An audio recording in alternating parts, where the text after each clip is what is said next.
off as it just interferes with the signal a bit as well. Thank you so much.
All right, I can see we've had a few more people join.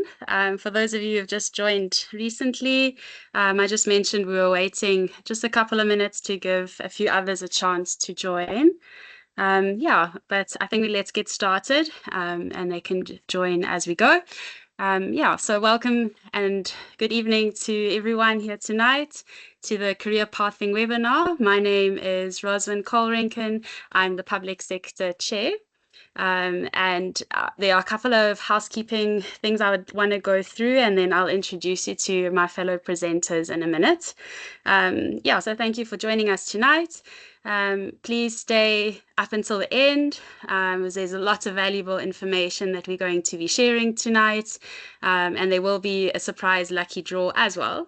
And then the recording will be available if for some instance you're unable to stay, or else if you just want to relook at the slides again.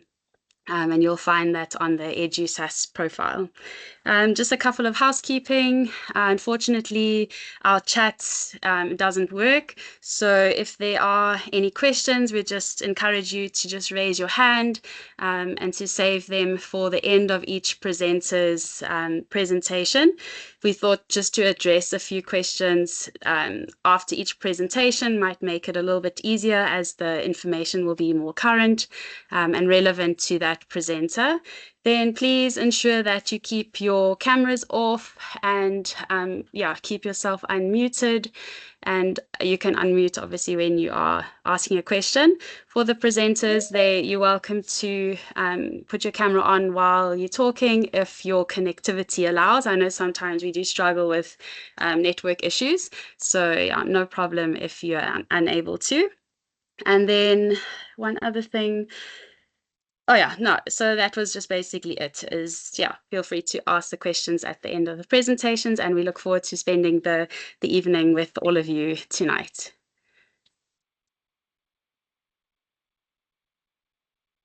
Right. So as I mentioned earlier, our Public Sector GEC welcomes all our valued members and our presenters.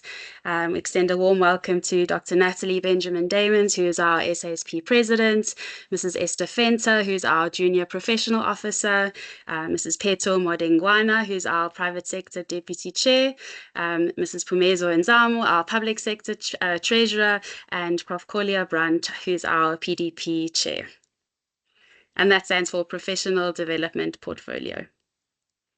Right, this is just the order of the slides for tonight. So your journey with us will take you through professionalism in the workplace. We'll touch on CV writing and compiling, seeking job opportunities in the public sector, preparing for interviews, some salary expectations, benefits of working in the public sector, in academia, some information on HPCSA rules and regulations, basic conditions of employment, working in the private sector and salary expectations, a touch on locuming and international opportunities, and then also how the SASP can support you in your career path and some of the benefits of being a public or private sector member as well.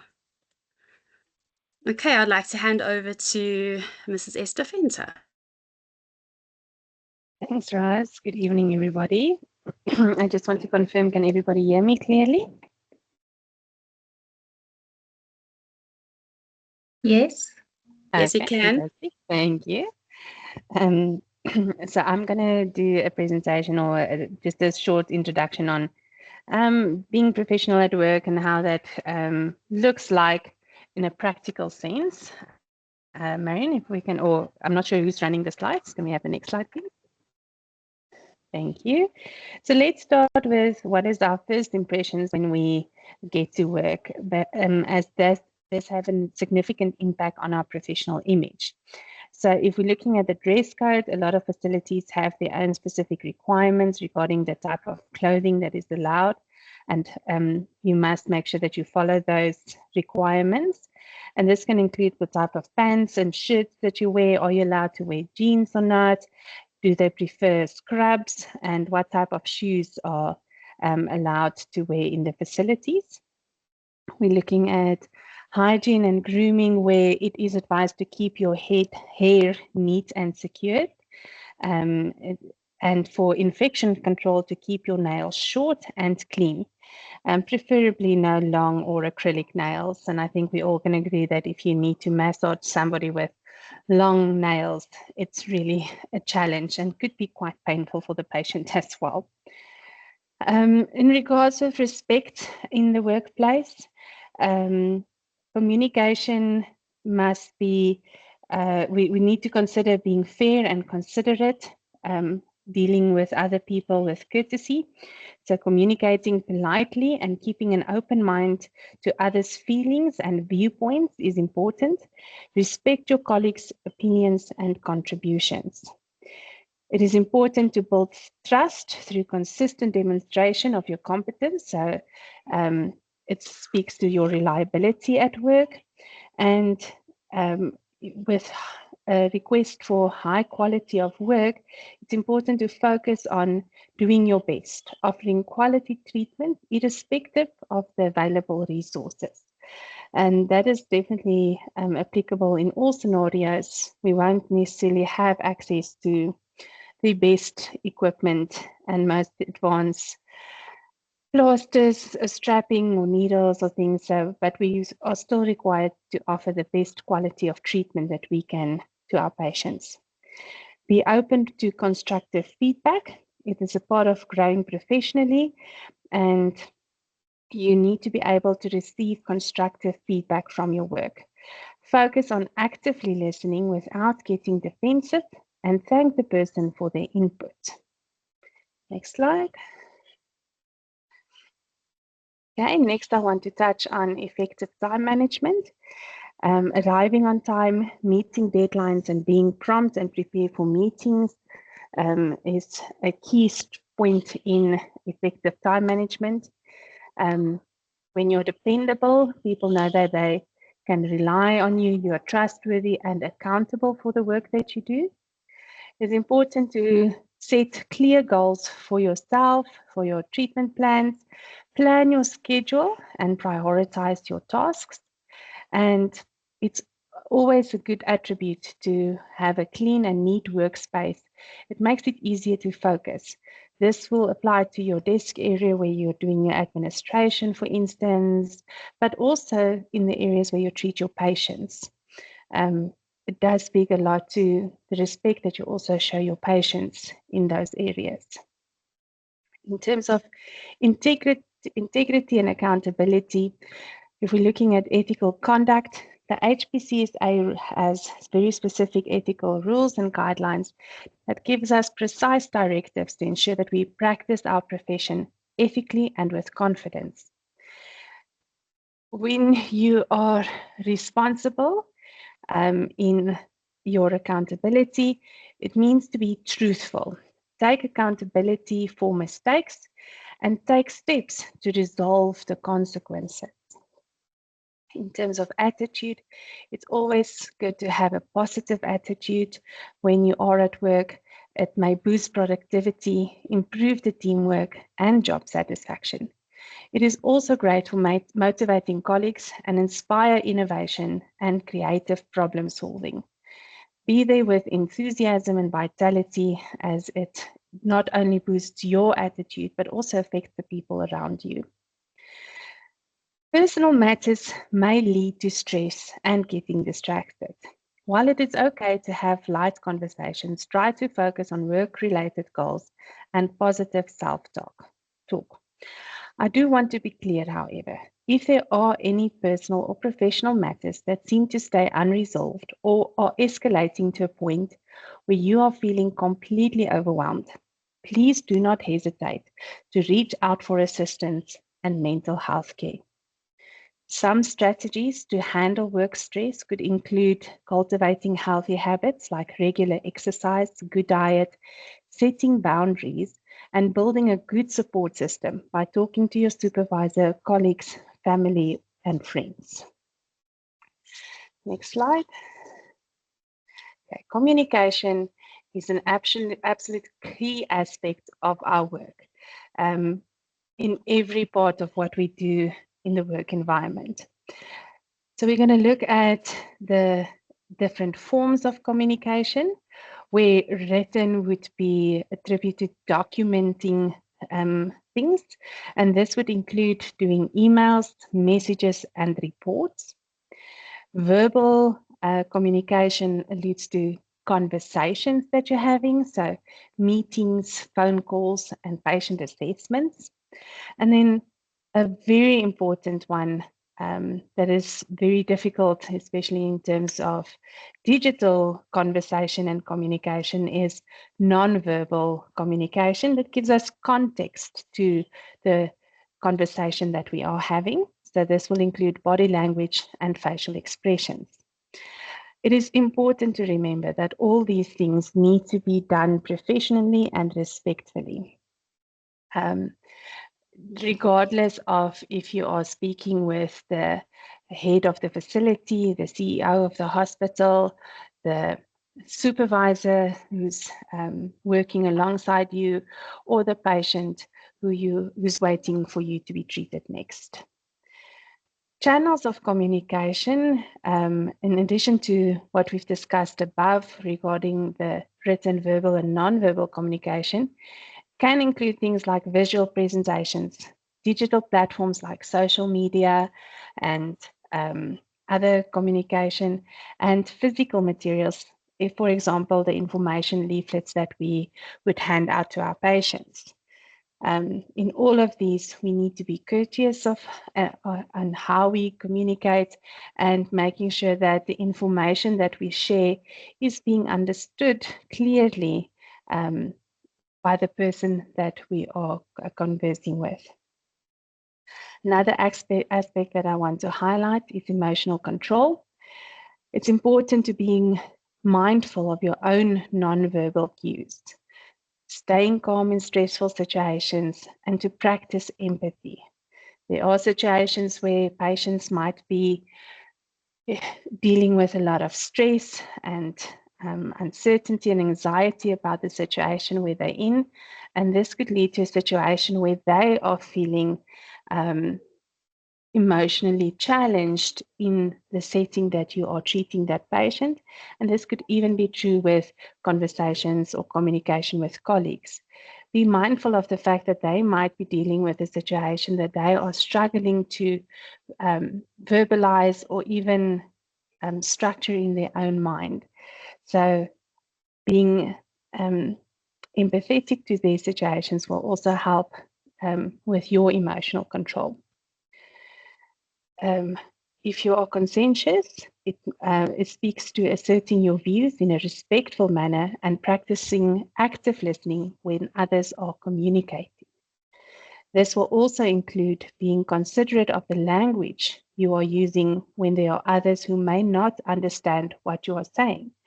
And this speaks for me to the fact that, especially in a lot of our rural areas, we have situations where a lot of our colleagues might not understand, for instance, Afrikaans or the other cultural languages, Zulu or Xhosa or Sotho, Sepedi.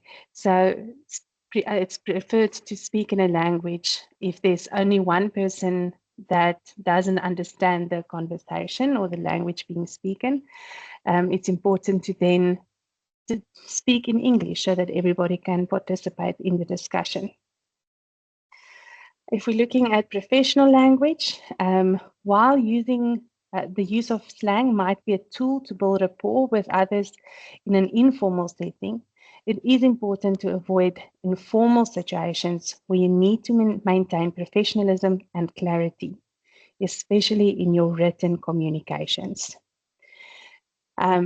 In terms of inappropriate language, it feels like this goes without saying, but for educational purposes, I will be clear. Vulgar language is considered unprofessional and may lead to creating a hostile work environment, potentially leading to disciplinary action. Please avoid using inappropriate language. In terms of barriers to communication, it's important to understand that there could be physical barriers in terms of location and distance between people. Psychological barriers will include stress and anxiety and fear in the situation. Emotional barriers will definitely relate to intense emotions, anger or rage that we're feeling in a certain scenario.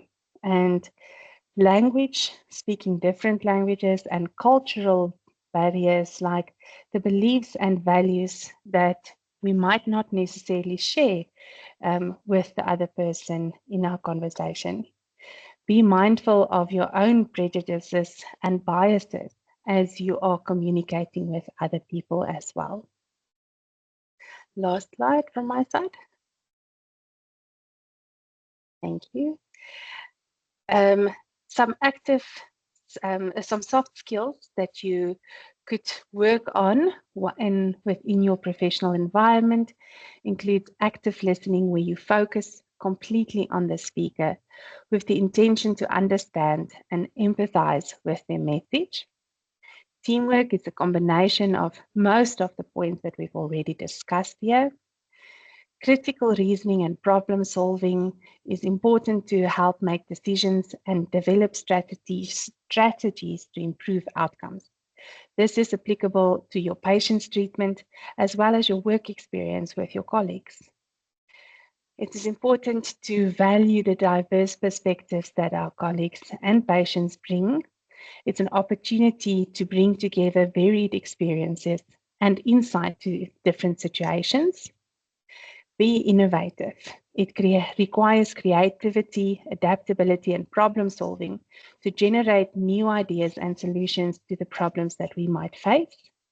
And be transparent. Be open and honest with your communications around goals and decisions. Again, all of these very valuable tools, not just in communicating with your patients, but also with your colleagues.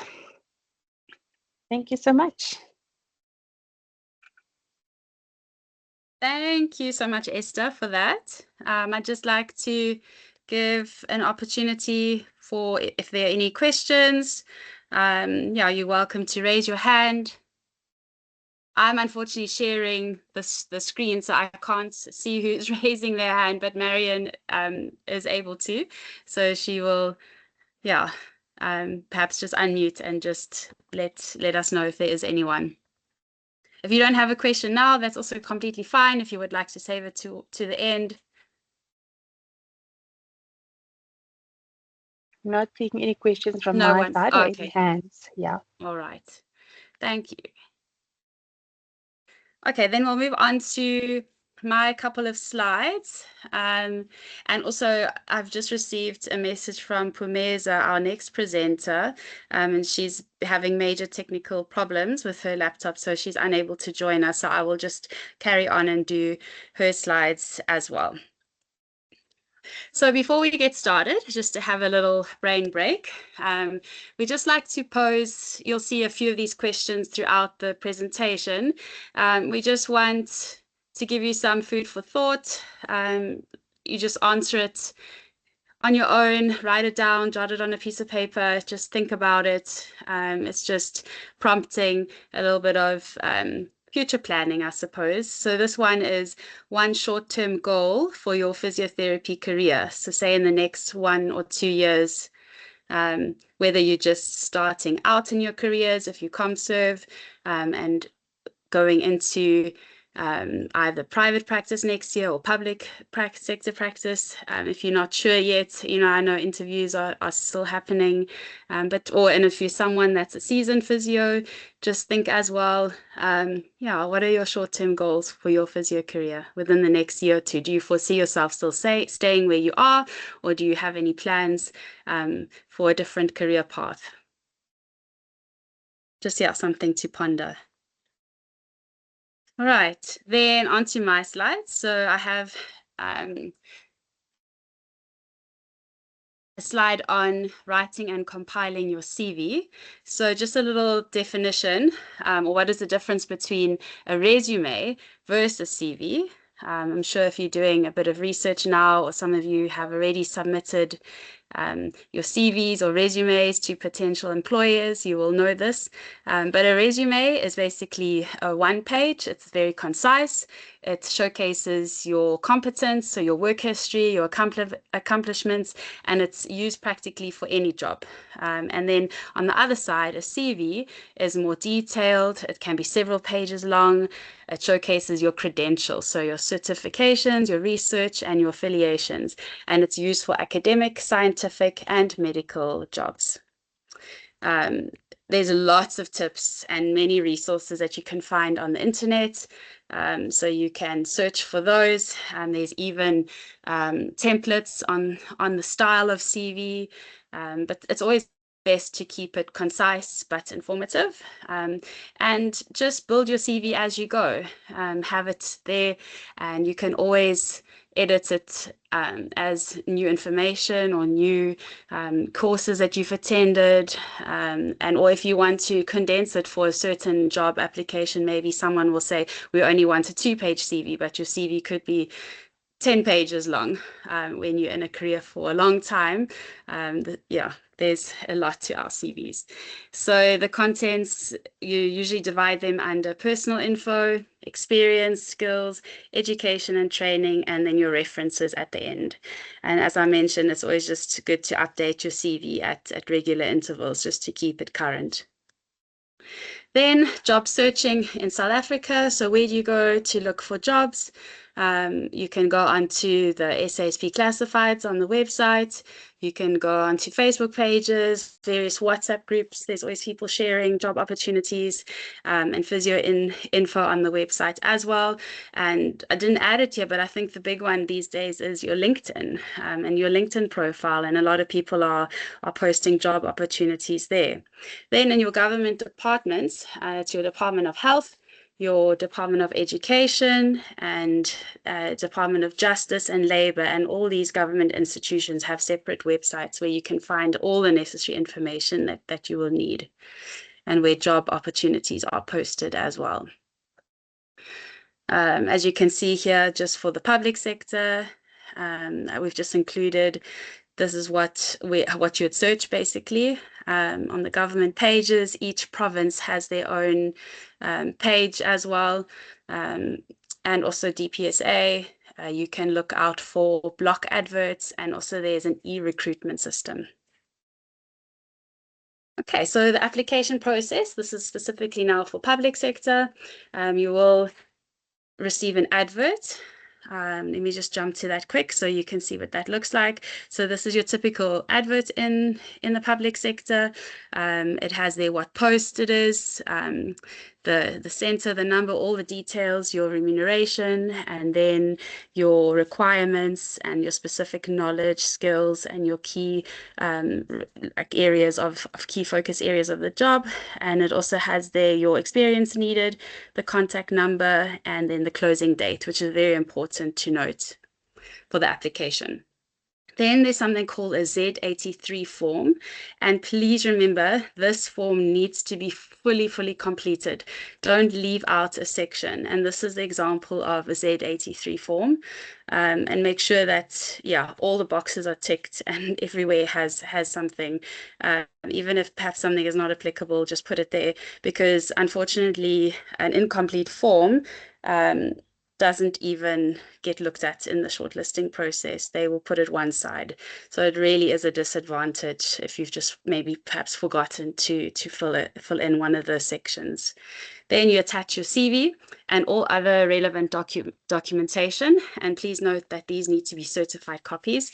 So that's your ID, your HPCSA registration, practitioner card, the current one that shows your current registration, your qualifications, your matric certificate, driver's license, and any references. Then your applications need to either be hand-delivered or posted. Generally, no faxes or emails are accepted. And that's important, as you need to note the closing date for that. As you know, careers can take some time. And then there's also the e-recruitment system that you can learn more about on the online, the various websites. Okay. Then the shortlisting process. So after the closing date of the application. It's a minimum of 10 days after the closing date. So they do give the courier companies some time to get your application there. And there's a panel, usually 4 to 5 members that is appointed, and it's an HR practitioner is assigned to assist the panel. And the panel will consist of your various members that work in that institution. So it will definitely be a physio, and then sometimes a pharmacy manager or a radiographer. So it can be any other professional on a similar grade or level to the post that you're applying. And then they sit and they review and the shortlisted candidates as per the criteria for the interviews. That's why I said it's very important to make sure that all your documents are attached and your Z83 is done in completion. The criteria may be increased if there's a high number of applications received. And usually the shortlisted candidates are given 7 working days notice of the interview, and they usually also follow the employment equity plan. All right, so yeah, unfortunately, I mentioned that Pumezo isn't able to join us tonight. So these are her slides that I'll be doing for her. So preparing for an interview now, if you have received the call to come, then just remember the entry-level position. So these interviews, they focus is usually on the clinical questions. So potential questions to prep for would be your work experience. Why do you think you'd be a good fit for the job? And any potential case studies. Perhaps like one neuro, cardio, respiratory, surgical, ped specific, ortho. Also go over conflict resolution in the workplace, the patient's rights charter, and they always love to ask about Topele principles. So yeah, just make sure that you are well prepared for those questions. Then at a tertiary level hospital, include prep for specialized services, case studies, so total hip replacement, knee replacement, hemophilia, oncology perhaps, and ICU specific cardiorespiratory and possible peds cardiorespiratory. So always know the hospital environment and what conditions they cover in that institution and what level of care that would assist you in your prepping for the questions for the interview. Then reviewing the contracts. Most public sector contracts are standardized. Differences would be overtime for work or weekend calls or public holiday calls. Option to take, hold on, I think I've missed a slide here.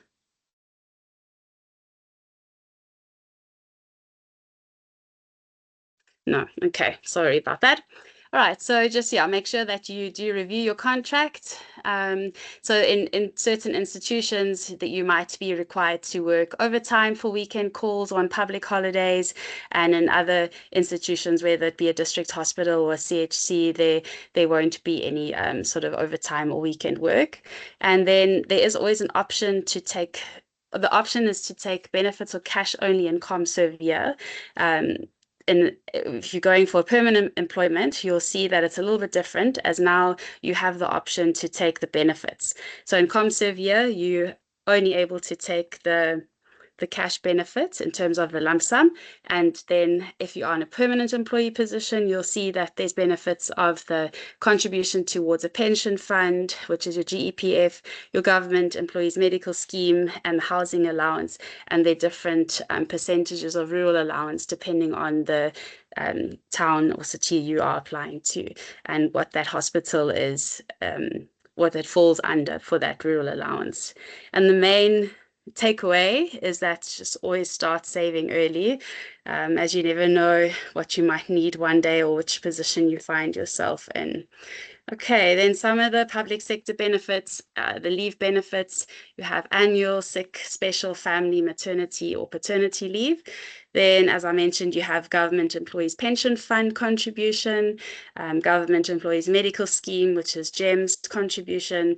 There's also a housing allowance, so whether you're either renting or you're a homeowner, there's a different amount for that. Then the percentage rural allowance, if you're in a rural placement, you have a service bonus as well. And then also long service recognition. So if you've worked in the public service for more than 10 years, you get 30 days annual leave. And if you've worked for 20, 30, 40 years, there is also a monetary service recognition. And if your institution where if you work overtime, then you have your overtime remuneration as well. Okay, and then just a big reminder, locum work in the public sector, you do know as ComServes, it's illegal to perform locum work, but if you find yourself in the public sector next year and you are wanting to perhaps do any locum work, always remember that it has to be applied for with the RWAPS document. So this is remunerative work outside public sector, and this is an annual submission. Okay, and it refers to all types of work receiving remuneration, even if you are doing Tupperware or Avon on the side as a side hustle, you have to declare any and all source of income. All right, so that's just a reminder to everyone for that. Okay, and then these are some of the salary expectations in public sector. So you have your basic salary with the cost of living adjustments, and then there's OSD posts with the career path thing. Your EPMDS is your employee performance management and development system. These are for your notch progressions, and this is based on your half yearly and yearly EPMDS assessments. And then your CSO entry level, you can see that amount there. And this has been adjusted to the current salary scales. Then, so after ComServe, what you would be applying for, so the job adverts you would look out for is production level, grade 1.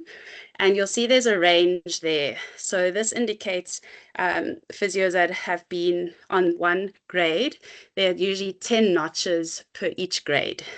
So you're eligible for a notch increase for 10 years, and then you move on to the next level. So your production level, grade 2, and then grade 3. Same with your chief. So you have chief physio, grade 1, grade 2, and then you also have assistant director positions, grade 1, grade 2, and your level 11, which is your manager's salary, which is usually your deputy director of physio.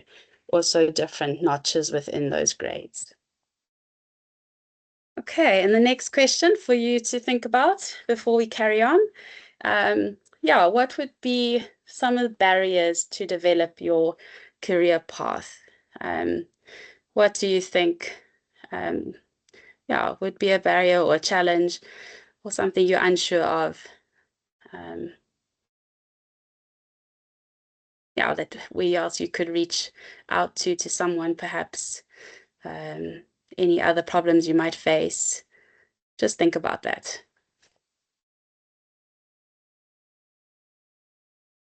And then I'd like to hand over to Dr. Natalie Benjamin Damons for her presentation. But before I do, are there any questions, or has anyone got a raised hand? You can just let me know.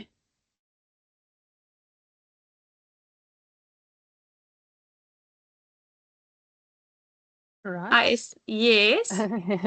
I just have one comment in the beginning of the year at our ComServe introduction in Polokwane. The Jana mentioned that when you're using the application form, that Z83 form, if I remember correctly, there is a specific reference number. So each job application comes with a job advertisement comes with a very specific reference number, and you have to use that specific reference number on the Z83 application form. That was one of the things she highlighted specifically in the conversations with the ComServe. So I thought I would just bring that up as well. Okay, perfect. Yeah, thank you for mentioning that. Yes, like I was saying, those Z83 forms are very specific and they get quite sticky that everything is completed and all the T's are crossed and the I's dotted. So yeah, thank you for bringing that up as well. Right, if there are any other questions, then we can answer them at the end. Hand over to Natalie. Thank you very much, Roz, and good evening, everyone. I'm going to be taking you through a slightly different way of looking at your CV. And please note that it says CV and it's not a resume. With your academic CV, you are going to require a lot more information in the sense that if you've done any work as a research assistant, for example, if you have experience as a tutor at varsity level, if you've been involved in any kind of teaching or assisting during teaching, it's really important to add that onto your CV as well. If you've done any supervision during your community service year, it's always a good idea to have a record of that, and then to add that to your CV, especially in the areas that you are most interested in. If at all you are wanting to do a master's degree, your area of interest and that postgrad courses should align. So one of the things that we do look at is if you're applying for a position in cardio, for example, that you've done quite a few cardio courses and that you've, for example, done some supervision in the cardio sphere. And the same goes for when you're applying to do a master's. We look at your track record in terms of where do you have the most experience as well. If you're interested in teaching, ensure that this comes through clearly and that you do engage in some courses. The universities often have short courses on teaching pedagogies in terms of how do you teach when it comes to postgraduate or undergraduate, for example. And there's also a postgraduate course in higher education that you can do. And some of the universities have it very specific to health sciences. And then there are some that are just generally in higher education. And this can help you to also align better with an academic, potentially an academic position going forward. Next slide, please. Things that you should be mentioning on your academic CV is things like your research, especially if you've been involved in undergraduate research and it was published. If you've done your master's and you've had a publication, make sure that you have a Google Scholar profile, add it onto your LinkedIn profile, and I think it's ResearchGate that you can also add in your CV, and it helps to build and make your publication a little bit more open to the public as well. And the more downloads you have of your publications, the greater the impact you have. If, as an undergraduate student, you've presented papers at a conference, even during your ComServe year, then please do add those onto your CV. Many of us are required to also assist with in-service training. If you've done short courses on perhaps us showing the nurses how to lift and position patients, add that into your CV as well. Membership of professional bodies such as the Health Professionals Council. If you're an SASP member, add that in. There are many other bodies as well, such as cardio. There is the neuromusculoskeletal body that's international, but also a special interest group of the SASP. If you've served on any committees, such as your PSC, for example, any education committees within the environment that you're working on, most hospitals have little committees that work on professional development or journal clubs, for example. Add those all to your CV and what your contribution was for each of those. If you've received any awards, such as being on the Dean's Merit List, please add that as well. And when I was referring to student supervision in your ComServe year, add in how many students you've supervised.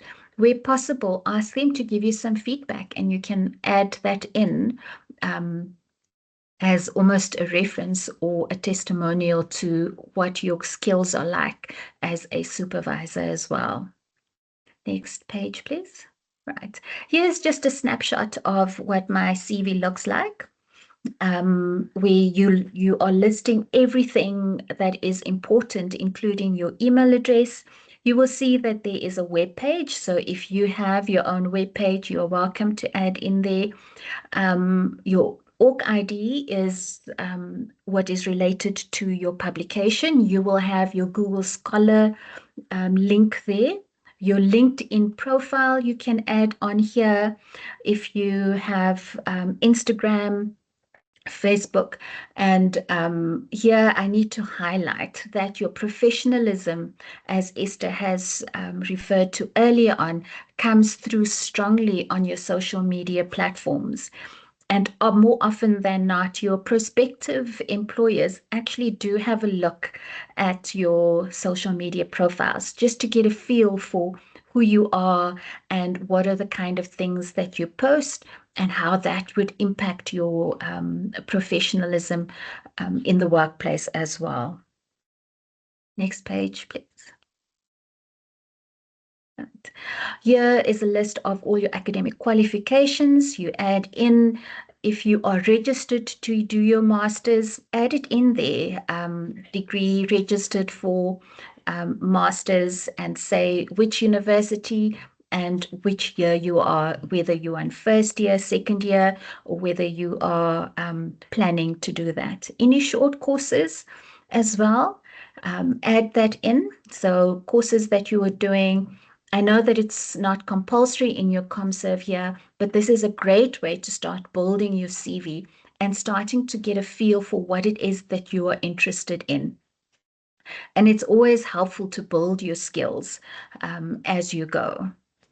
When you are doing your application for a master's as well, this kind of CV is exactly what they require as well. Next slide, please. Just to add on for the masters, if you are applying, please make sure that you develop a concept note. And the concept note is talking about what it is that you would like to do your study on. So, for example, if you're really interested in pediatrics, be specific about whether it is acute pediatrics, cardiopulmonary in the ward, or are you interested in rehabilitation? And make sure that the courses you are doing are aligned with that as well. Before you venture into doing your master's, if you want to do it in a clinical area, please make sure that when you are registered, you will have access to patients. I tell all my master students this, please make sure that you know you will be able to still see the patients afterwards, and there won't be any barriers for you to access them if you need to do any kind of clinical work. Then, of course, there is the option of doing a more research related, in the sense of systematic reviews, looking at education in physiotherapy, for example, which is a slightly different slant, but be absolutely sure of what it is that you are interested in before you venture into postgraduate studies. If you need to chat to a few people about what it is about, what kind of job opportunities it provides, please do that. Reach out to your lecturers at your respective universities. Reach out to your supervisors if any of them have done a master's or a PhD, and get a feel for what kind of commitment that would take from you. Also remember, Roz was saying earlier on, start saving early. Master's or any postgraduate degree for that matter does come at a cost. So think about how much time you would want to invest in it, as well as how much money. And that's it from me. Any questions?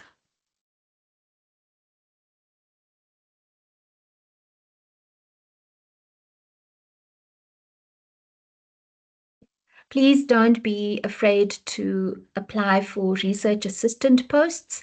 So Department of Physiology and Anatomy often have temporary posts or half-day posts. If that is something that you're interested in, please reach out and submit your CV. You never know.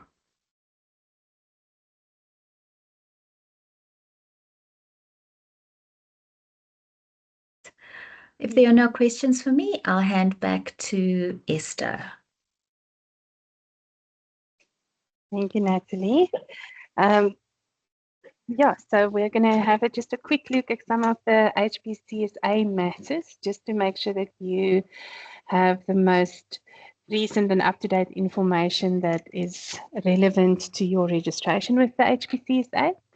So for our community service physios who've joined us tonight, it is important to remember at the end of the year, you will be required to switch from a community service registration to an independent practitioner.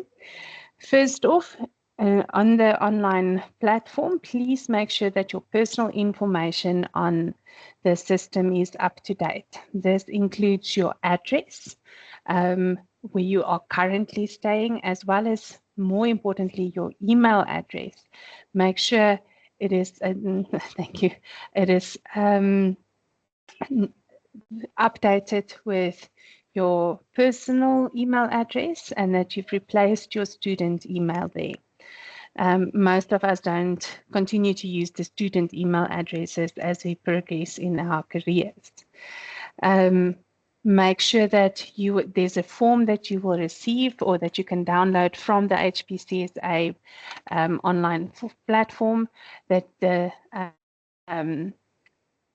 supervisors at your hospital need to complete and sign and stamp, and you need to submit that back onto the online platform, where you will also be able to track the progress of your application to independent practitioner registration. You will be required to pay registration fees for the part of January 2026 to March 2026, and then please be prepared. In end of March, they will publish the new fees for the next cycle. The HPCSA annual cycle runs from April, the 1st of April, until the end of March the following year. So as of the end of March 2026, you will be required to pay registration fees, full registration fees for the following year. So please make sure you budget for that. It's not just going to be the amount you pay in January is not going to be a large amount. It's only going to cover for that 3 months from Jan to March. But at the end of March, you will need to prepare to pay the full annual registration. If you are in a situation where you might be unemployed or not getting a regular or stable income, you are able to contact the HPCSA's financial department and request to make payment arrangements. They are very open to that. They do understand the situation that a lot of our healthcare practitioners faces in terms of employment situations, and they are very lenient in terms of making payment arrangements. But please make sure that you do contact them and set that up if it's necessary. And you need to start then paying. It's going to be a small amount. It's not going to be the full amount then at the end of March, but you will pay monthly increments up until usually around September to make sure that you get that full payment in before end of September. Thank you. Next slide. A lot of our healthcare practitioners are considering going overseas with their own personal reasons for that. And there's a lot to consider in terms of your HPCS registration, should you be going overseas. So I'm going to have a look at each of these options. You can continue to pay your registration with the HPCSA. This is advisable, especially if you do plan to come back somewhere in the future to South Africa. It is not a large amount. We're talking about 1,000, just over 1,000 Rand that they usually ask for their annual registration fees. And I want to highlight that should you come back, it's actually much easier to continue working back in South Africa if you have kept up your registration with the HPCSA. If you don't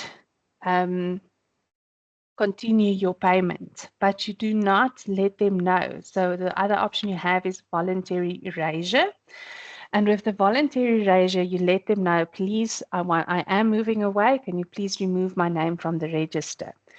And they do that. And should you want them to come back, there is quite a process to restore your registration. But if you did not let them know you are leaving, and you stop paying your registration fees, you will be suspended. And the difference in the restoration process from returning from a suspension versus returning from a voluntary erasure is very different. So please keep in mind that if you do want to stop your registration, if you're going overseas for work, rather than do a voluntary erasure with the HPCSA. Should you want to come back with to work in South Africa and register again with the HPCSA, it is important to note that you will have to have proof that you were registered with the other professional society overseas and that you kept up with their regulations in terms and requirements in terms of continued professional development and so on. Thank you. Next slide. Okay.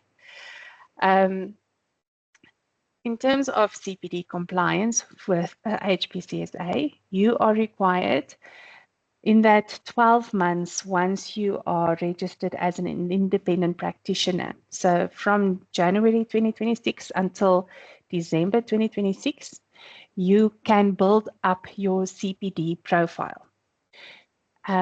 For physiotherapists, the requirement is 30 CPD points per year for the 12 months, of which 5 must be ethical points and 25 clinical points. It is an ongoing requirement, and it's something that you need to take accountability for. So if you have attended a large course or a congress where you get, for instance, 16 CPD points for attending that congress, you need to make sure you follow up by the following year around that time to make sure you've done enough to cover those CPD points that's going to expire.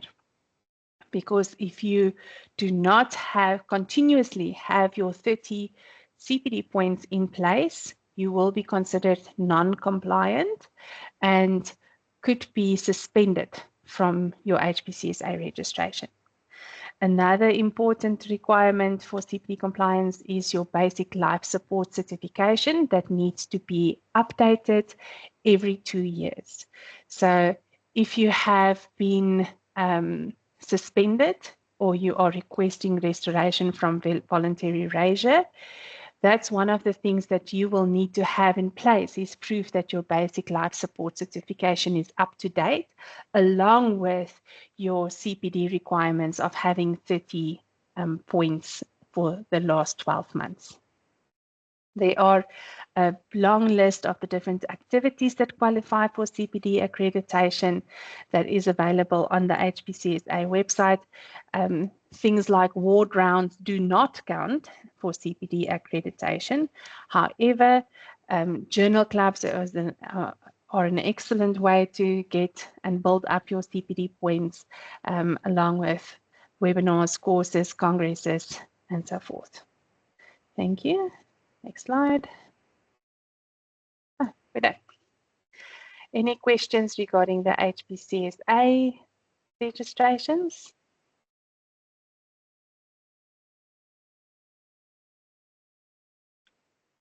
No. Thanks, Roz. Thank you so much, Esther, and thank you to Natalie as well for your informative presentations. And yeah, I'd like to hand over to Peto.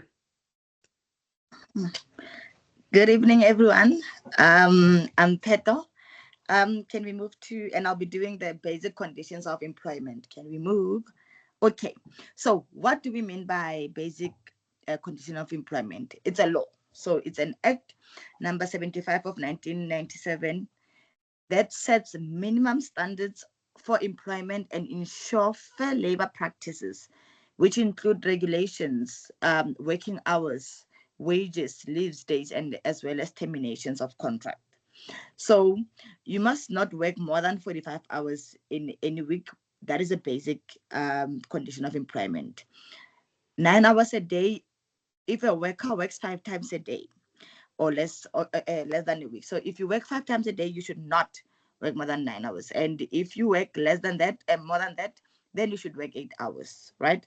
So that is the basic conditions of employment. Can we move to the next one?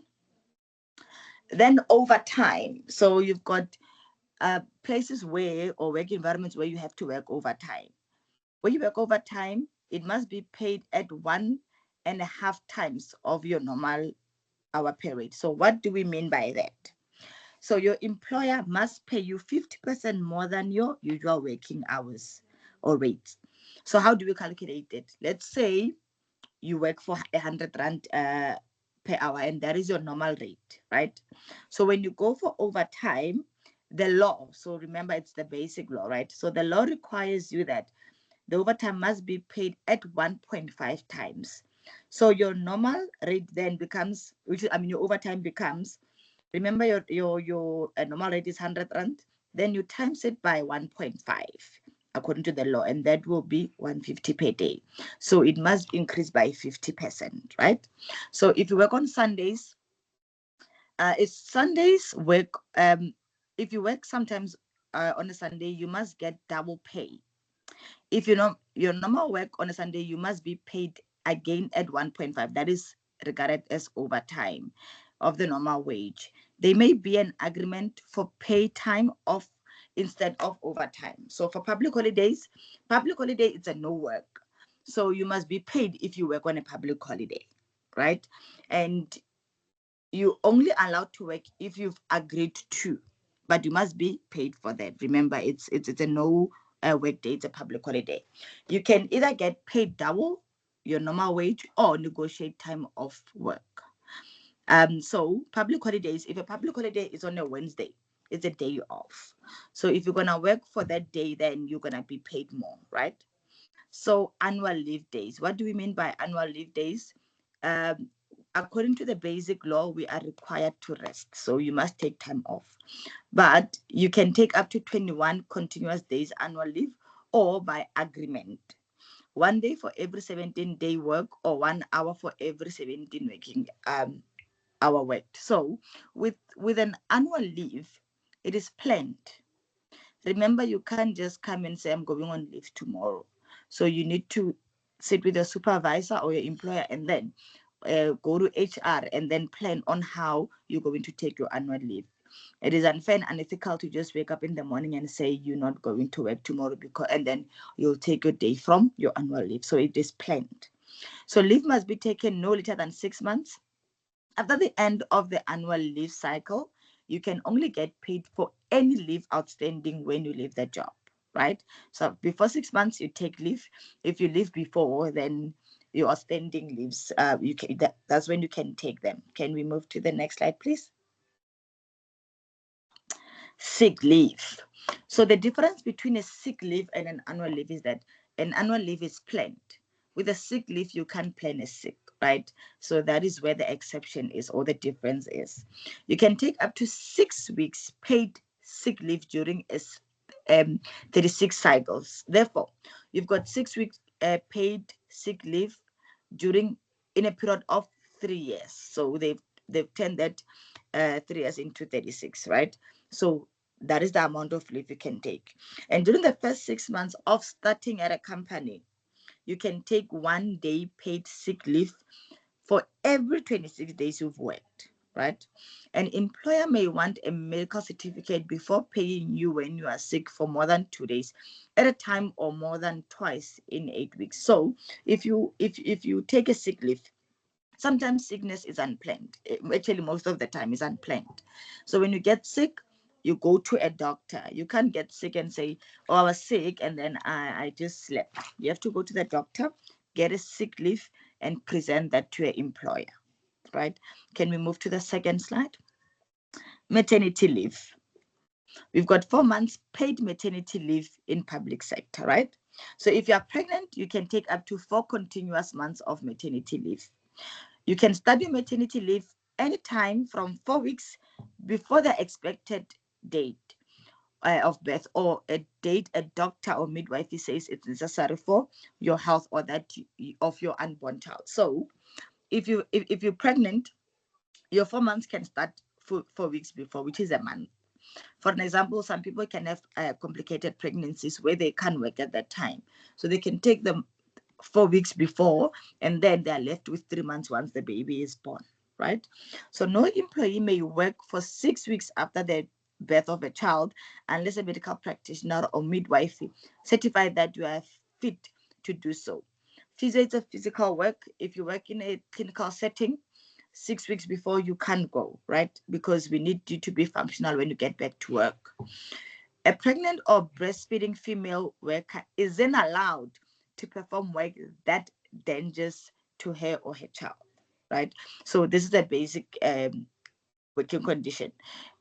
So you need to, if you're breastfeeding, you need to make sure that the environment is not dangerous, right? So that you can pump if you want to, right? So that we can have a healthy baby. We want healthy babies, right? Can we move to this next slide, please? Family responsibility. If you're employed full-time for longer than 4 months, you can take 3 days paid family responsibility leave per year when your child is born, child is sick, or the death of your spouse or life partner, parent, adoptive parent, grandparent, child, adopted child, grandchild, or sibling. So most employees or companies, what they will do when you start working, they would want your family members list, so that you don't just wake up in the morning and say my neighbor died and then you take a family responsibility. Because you guys are close, that doesn't, it's not equivalent to you taking a family responsibility. So they would want a list, and you will write all your family members that are close to you. If your parents are dead and you now live with a guardian, and there's proof that this person has been your guardian for a long time, we're going to add them onto that list.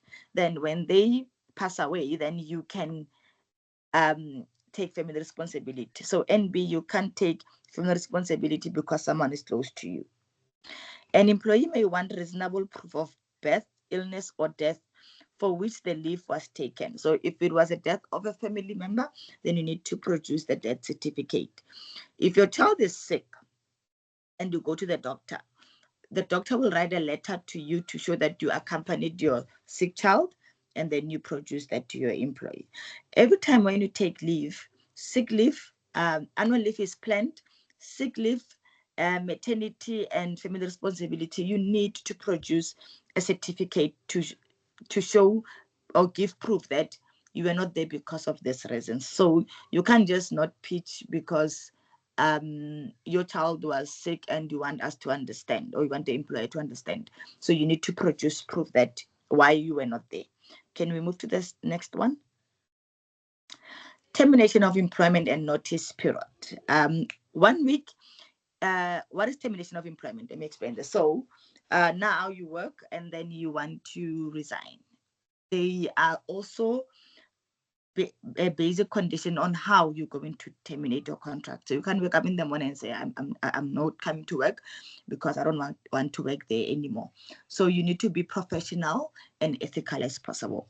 So 1 week if employed for 6 months or less, 2 weeks if employed for more than 6 months, but not more than 1 year, 4 weeks if employed for more than 1 year or more. And why the 4 weeks if you're employed for 1 year or more? People need to plan. So your role was important into the hospital or the practice. So you just leaving, who's going to fill in that in? But if you give a notice, because for the 4 weeks, if you employed for 1 year, then you give people space for them to prepare and get used to the fact that you are leaving, right? The notice must be written, except for a worker who can write. If you can't write, you can give verbal notice, right? employer must pay an employee for his or her notice period. If the employer does not want the employer to serve or work his or her notice period, right? So you need to get paid for that period that you're serving. You get your full salary. Section 25B of the Basic Condition of Employment state clearly that the employer may not require or permit an employee to take annual leave during any period of the notice of termination of employment. This means that in terms of the Act, an employee is prohibited from taking leave during this period of notice or resignation, and the employer is prohibited from forcing the employee to take leave during any period of the notice. So when you serve notice, you can't take leave. This is your last month. If you've been employed for a year, it's your last 4 weeks. So you need to work it out. You need to work. So once you want to take your annual leave, or that is prohibited and you're going against the law. So you don't do anything that makes you to go against the law, because you can't stand in the court of law. So once something is a law, stick by it, right? Can we move to the next one? Working in private, this is my favorite. So working in private, each practice will have their own amount of leave days and working days required, depending whether you work in a hospital or in inpatient or in the outpatient practice. Often no benefits included in the package. I will explain this later. CPD opportunities within the practice at the owner's discretion. So you can work in a practice where you guys can go together for CPD points, but you need to make sure, like Esther said, you need to make sure that you comply. You need to make sure that you comply. Whether you work in a private, or you need to make sure that I'll keep on saying this, because once you don't comply, the process of going back or getting your points is frustrating, right? So you rather do the right thing from the word go. Career development might be supported or not with certain T's and C's, but this is not regulated anyway. Once you work in a private sector, and I'll explain all of this at the end to say what is the difference between a private and a public. So if you work in a private sector and you want to do your master's, you need to make sure that you've got a very good relationship with your employer, right? So that whenever you want to do your master's or you want to further your studies, you support it. Once you prove that you are a hard worker, trust me, the next person will support you. So even in private, you can still pursue your career and study further. Can we move to the next one? So for basic models, once you work in the private sector, either going to be a full-time, hourly based salary, commission based, or combined, right? So if you've got a full-time salary, you work full-time. You've got a basic, you work Monday to Friday. The basic condition of employment do apply to you. You have sick leaves, you've got your minimum wage, you've got your annual leave, so maternity, all of these things you will have them once you are full-time. Hourly based, you get paid per hour. Commission based, depending on how much you've built, because in private we use codes. The person might say, okay, maybe I give you 30% of what I've built, right? Or combination of both, and we call it a locum, right? So the person will pay you depending on the structure of their practice. And this one, they say expect a drop in salary when moving from public sector to private sector. Why? That's what. So in the private sector, if you work for a physio and it's the two of you, it's myself, and I've got a full-time physio who has a full-time salary.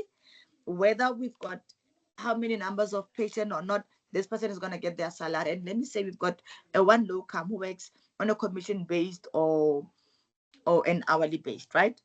You need to remember that in private, every overhead belongs to the practice owner. The overhead, you're talking about the strapping that you want, the laser machine that you want, the TheraBands that you want, the oil that you want, all of this needs to come from the practice. So once the practice makes a certain number of patients, or the practice makes 100 Rand per month, salary of a full-time must come out. salary of the owner of the practice must come out. The overheads, which is the stock that is used every day, needs to come out. That is why you will see a drop. In public, the government pays for, buys all of the equipment and all of your needs. But in private, electricity, water belongs to the practice owner. Hence, you will see a drop. It's not that people in private don't want to pay, but it's a drop because of the overheads. Because we want to keep, even when you are in private, you have to keep the standard. Someone can come to the practice and you'll be like, no, we don't have electricity, there was load shedding. You need to have a backup, right? So all of those things are the ones that are causing a drop between private and private. And remember, in private, you might not have benefits, your pension fund, your medical aid, all of those. You need to make sure that the salary that you get, you need to cover all of that, right? Can we move to the next slide? Oh, I am done. All right. Thank you very much. Any questions? Any clarity?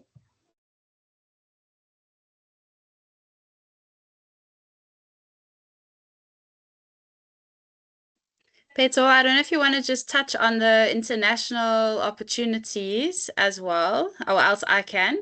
And I think this slide was just to mention that you guys as private sector have really, really nice courses on EduSASP that, yeah, I would encourage everyone to do. And yeah, to visit the website and to check those out on starting your own practice if the need arises as well. Okay, to be able to touch on that, as the private sector, we also offer mentoring programs. You would from here, you might not have a job, and then you get a job in private practice and you've got a letter of employment. You can't read that or understand that. You can send it to us. We are available for that. You can send it to us. We help you see if the employer tried to meet the basic condition of employment. Because when you get out of public after COMSAP and you don't have a job and someone offers you a job, at the time you're desperate, right? So even in desperation, don't make decisions that they were haunt you after. So come to us. We are available. We will help you with anything that you need. And Reverend, I think you can touch on the next one.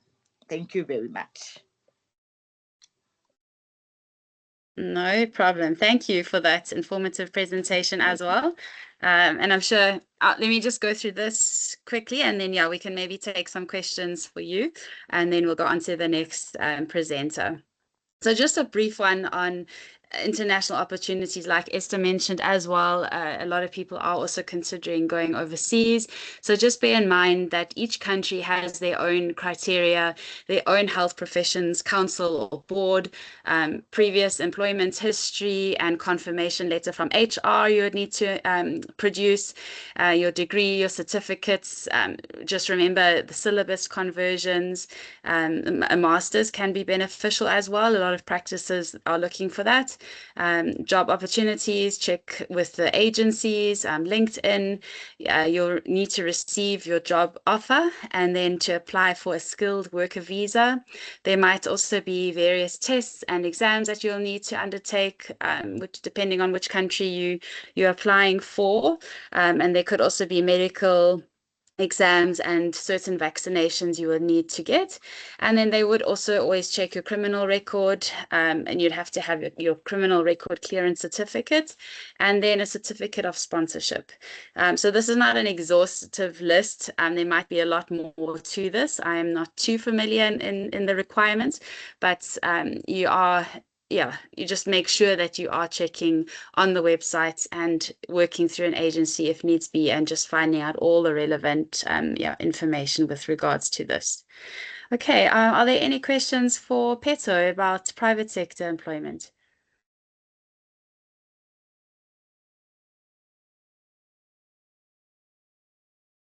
Just let me know if there are any hands. No questions. No hands. Okay.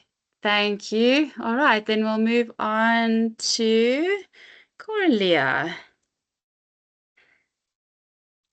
Thanks, Roz. Yes.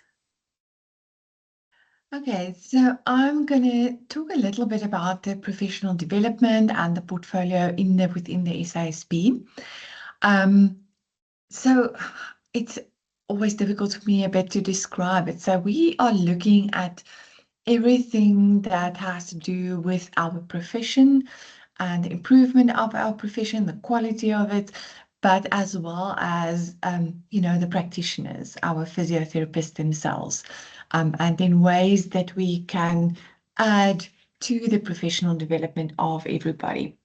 So some of the work that we do might not always be, something that is targeted at a specific individual. It's sometimes bigger projects with a bigger cause that in the end affect the profession and the development of it as well. So just to give you an overview of what we do within the SASP, and also, these are things that you can benefit from as well in your own career development. So the first one on the list there is, I think most of you know, the South African Journal of Physiotherapy, which is a scientific journal where you can publish articles in. It's usually researchers, MSc students, or PhD students that publish in it. And it goes a peer review process, and that's where different people then look at your article, make some comments to improve the quality of it, and also decide whether it will be accepted for publication or not. Now, you might know or you might not know at this stage that if you publish an article in any scientific journal, so there's lots of journals out there, local and internationally, it can be quite costly. We talk about it, it's called publication fees. So when you want to publish or they accept it for publication, many instances you need to pay publication fees, which could go easily up to almost 50 or 60,000 Rand in some international journals. Some local journals are a bit cheaper, lower costs. For example, the SAJP, if you have to pay publication fees, I think it can go up to 13 or 14,000 Rand. But if you are a member of the South African Society of Physiotherapy, and if you are the first author of the publication, you get subsidized for publishing your article. Thereafter, it works on a scale. And also depending on whether you are second, third, fourth, or last author. It's just to make sure that we give all our members a chance to publish, obviously because we subsidize it, and we don't want one person to use all our funds, and in the end we are just sponsoring one person. So that's definitely a big benefit, and also obviously you have access to the South African Journal of Physiotherapy, where you can download or look at the most recent evidence and articles that has been published, which could benefit you when you are looking for information on certain treatments, or if you are working on a master's or a PhD study, or if you want to present a course and you need some articles to reference. Secondly, so there some have referred to, for example, if you enroll for a master's or PhD, that it can be quite costly. Obviously, with any university, you need to register, you need to pay class fees. The SASP have some bursaries available for students specifically doing dissertation or PhD postgraduate studies. So the bursaries at this stage are there to cover expenses that you might be in your budget of your research protocol. And obviously then we expect that your protocol has already been through ethics and have some ethical clearance. And then you submit an application. There's 2 meetings per year, 2 deadlines that you can submit to. We look at your budget, and then depending on the funds available and whether also if you are a SIG member or not, we will also fund some of the budget. Obviously, there's certain things that we won't be funding, but that's, for example, ethical fees, because many times most universities, if you are a student, obviously that you don't pay for that. It's part of the university and you can do that for free. Then we are looking into possibly also giving bursaries for registration fees. However, if that comes through, you will not be able to apply again for funding for your research project as such. And it will be also based on the same terms and conditions as if you have received any of the other bursaries.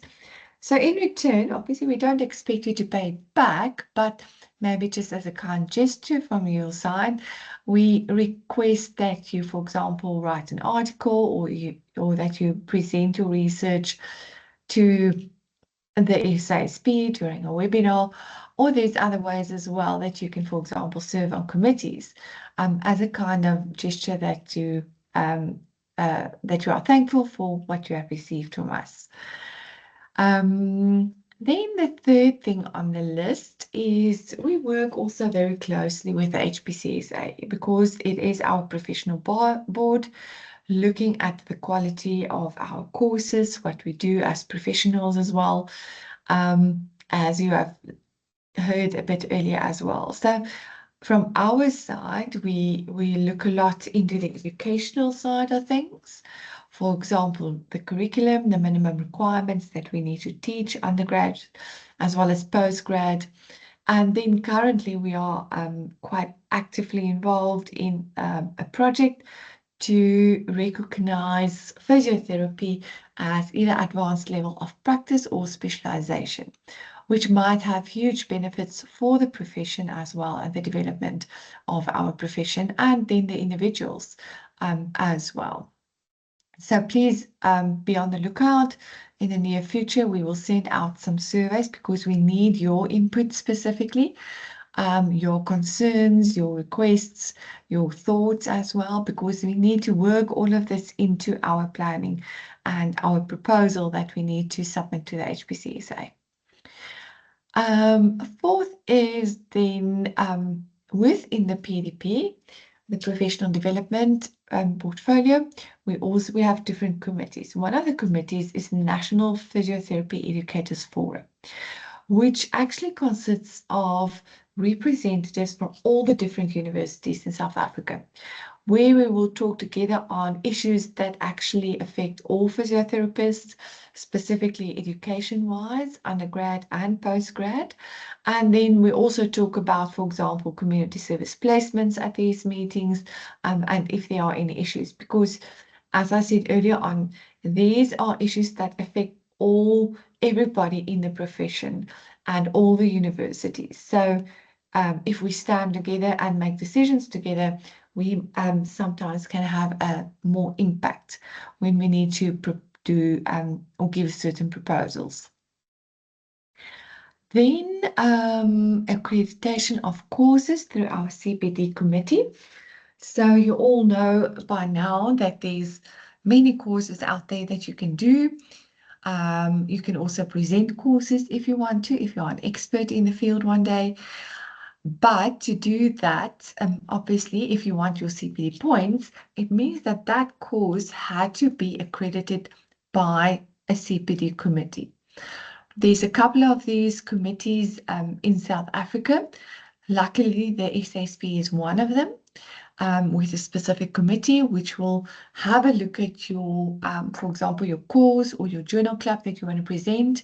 And for any webinar or any event to be accredited, it must fulfill certain criteria. And obviously, they have a very careful look at what is the information that you're going to present. Is it evidence-based? How long is the presentation? And then also the engagement and also the attendance of the people that's going to attend it. So all of that determines the CPD and how many points will be accredited. So that committee also falls under us, and they review hundreds, actually thousands of activities every year. Then we also assist all the other groups, and in many instances, specifically the private sector group, regarding research on certain issues, on statements, on requests from medical schemes where they sometimes want evidence for certain treatments because they don't want to pay out things that's not evidence-based. So we help them to get that research and get those statements so that we can give it to the medical schemes, and they can have the evidence and the proof that what we are doing is actually legit and working as well. Then we have a coding committee as well, looking into if there's any specific issues from schemes regarding specific codes that physios are using. And again, sometimes it comes down to providing evidence for what we are doing. And they're also streamlining our codes, getting rid of all the old codes, things that's not in use anymore, and creating some new codes because evidence evolved. There's new things that we do every now and then they develop new codes for that as well. And then they also have a look at codes where there's a lot of problems, where medical schemes might interpret it incorrectly, and that can lead to all sorts of problems for practitioners, for example, getting audited. So they look into that and to see how we can streamline our whole coding process and minimize mistakes by people that needs to code, or even misinterpretations by the external people that has to do the payment to the practitioners. Also, obviously, we are looking or working very closely with the NHI developments to see what payment structure in the end we are going to use in that system. Although it's not clear yet, we have ideas of what it might look like, but until there's certainty, we can't really do any specific development on that. But we must just be prepared for when they announce it, that we get the ball rolling immediately. Then there is a relatively new committee which we are going to transform a little bit. It's on AI specifically, and specifically digital transformation, and it is quite closely related to, to our whole profession. There's a lot of ethical issues surrounding it, not only on the academic or the educational side, but also the professional side. With that, we will work closely with all the different SIGs and work with them to present you with the most up-to-date information on AI as well, and how it can assist you. I think that's very important as well, and how to use it correctly without falling into certain traps and ethical mistakes. And then lastly is we also present some webinars. We work closely together with a lot of the other SIGs on the SASP to give their input on the professional development. For example, webinars like these that is very specifically related to the public sector. And so Roz will run with this and we will just give some input on that. And then also, which is maybe not on this list, but part of the PDP is also the EduSASP, the educational part of it. So that's where all the courses get loaded. People have access to courses, journal clubs as well, to make sure all of that is streamlined. Although with new developments in the SASP, that platform might change a little bit as well, which is actually a bit exciting because it might be quite easier to access and much more user-friendly. So that's in a nutshell what we do. A lot of this work is probably a bit behind the scenes, but it's very important for the profession, because if it's not for the SASP or the PDP, many of these issues will not be looked into. So we are really looking out for our profession within the SASP, but not only within the SASP, actually, throughout the whole country. But these are things that we need to do to make sure we hold our place in the whole healthcare system and amongst all the other healthcare professionals. You are welcome to ask me any questions if you have any. Or you can send me an email later as well.